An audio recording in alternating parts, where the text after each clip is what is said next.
Good morning guys.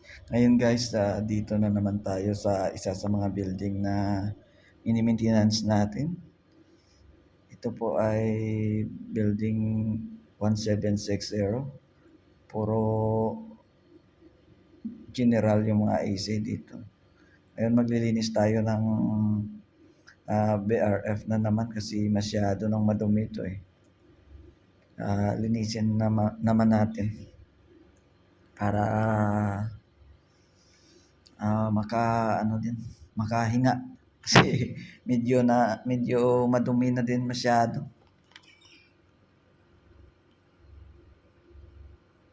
Nasa nasa supply kaysa bangko sa baba alibang, pero dala pa rin to sa building na namin, sa building ng boss ko, kaya linisin na lang natin.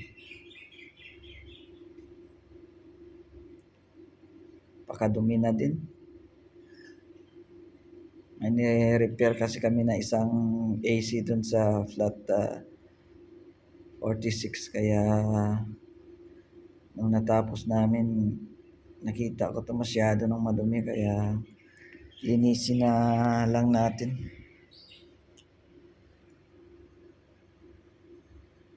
Grabe na din yung dumi nito.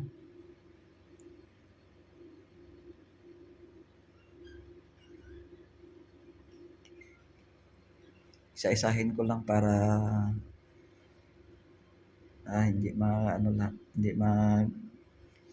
matay lahat sa baba.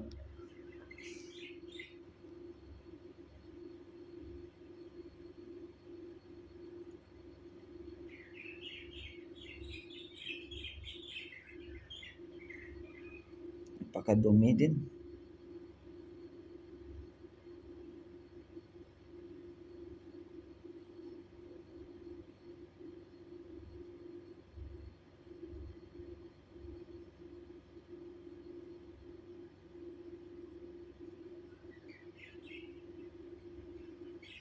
Pati yung mga split dito na malapit, tirahin na lang din natin.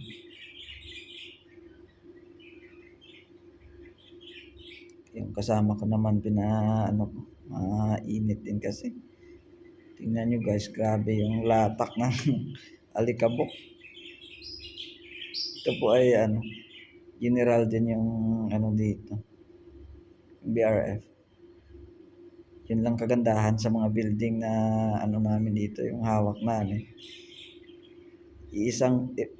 Every building isang brand lang, isa or dalawa. Kaya hindi masyado mahirap i-trouble.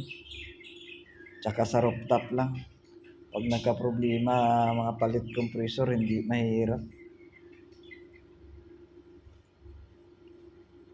May isa kaming building din na hawak.